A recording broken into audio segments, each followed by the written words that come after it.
Wellington isn't planned at all because he loses his phone, which is just a moronic move. But that's not really part of the crime, but then he tries to get it back, he sees the cop, and he just kills him. Which is utterly ridiculous, because wouldn't you rather go down for being a member of a gang than for murdering a cop, of all people? You see a cop and you're so afraid that you'll get in trouble that you kill him. That's really brilliant.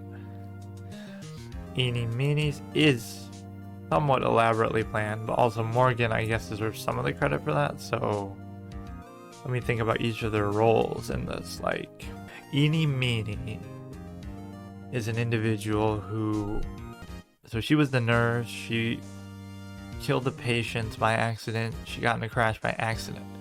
So she's kind of clumsy and mistake prone based on that.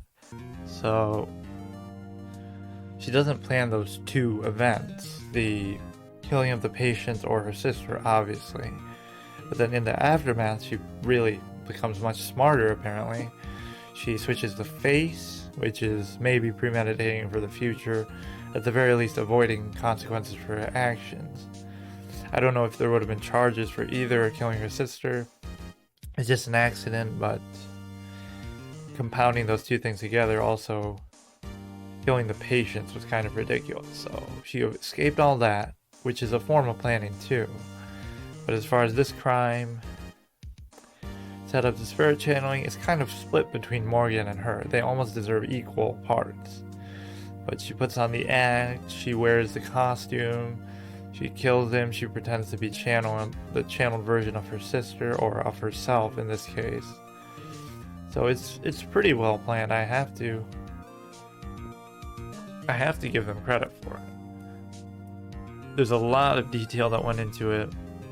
It's pretty believable, the fact that, oh, it's Maya channeling instead of just her. So combined, it's a brilliant plan. Individually, they might not have been able to put it together. And what else is there? The whole box behind the screen. The only bad part is all the bullet holes and the sort of eventual... I guess they weren't expecting Dr. Gray to do that, though, so that's one of those incidental things you can't plan for. If everything went as planned, it would have been a lot better. Hey, RMJMCQUI, I don't know how to say that, but hey, what's up? See, that was well planned, but I have to split the credit between those two. What else was poorly planned about it? A lot of incidental things happen that don't really count against them. Like, Pearl happens to be in the Winding Way, and she happened to break the urn, so that's not really their fault. And Dr. Gray shoots off a shot, which they certainly didn't expect. That's like the Manny Cochin clause. So, yeah, I would give them a lot of credit.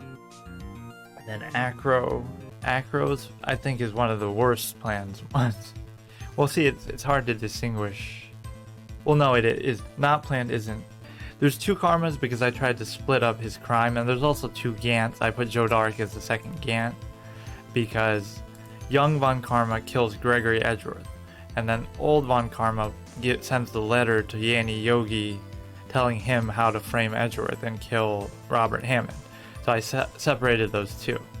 So that one he plans pretty well with the letter, but he doesn't plan the elevator one at all.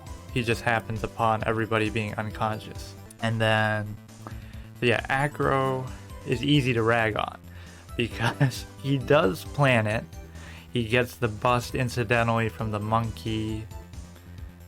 Well, that's not planned, but he does the whole rope shenanigans. He ties it to a rope, he waits. So how does he get them to come there, though? I forget. He puts out like a letter that says, meet me there at that location, I guess, at night to get the evidence that I have on you. And this was meant for Regina. Yeah, I don't really hold it against him so much as far as the actual crime. Like, the way he covers it up is good, but right now I'm just doing more so the premeditated aspect. So, yeah, Acros is... You have to give him that he planned it, because he did account for the rope and everything, but he planned it so badly. So not planned is almost not a negative, it's just an observation, like, oh, they didn't plan it, they just did it. This is bad because He requires that the ringmaster is where. Well, first of all, he doesn't plan to even kill the ringmaster. He plans to kill Regina, so that's one failure. Secondly, he gets lucky the fact that the ringmaster was wearing Max's cape, because if he wasn't by chance wearing Max's cape, and if it didn't by chance get pinned on the bust, then everyone would have seen, like Mo saw they would just see the bust floating up, and it's obviously the bust. So he got very lucky that the cape got snagged. So then they thought, oh, it's Max doing a trick to get out of there. That's the only way he gets out of it. And what other aspects are there to the crime? Like, I forget what Ben Trila witnesses, but yeah, so he does plan it, but poorly. Now, Matt and the killer are kind of separate. So the killer gets maximum credit because everything he does is, he doesn't even get caught. So everything he does is well planned. I'll give you that. Matt is kind of tough. He deserves some credit just for hiring the killer. That in itself is an accomplishment, I guess. But he relies on the killer to do everything for him, even so far as getting the evidence out of there, like the video, getting the video back that he took off the killer. So you're messing with an assassin. What else does he instruct him to do?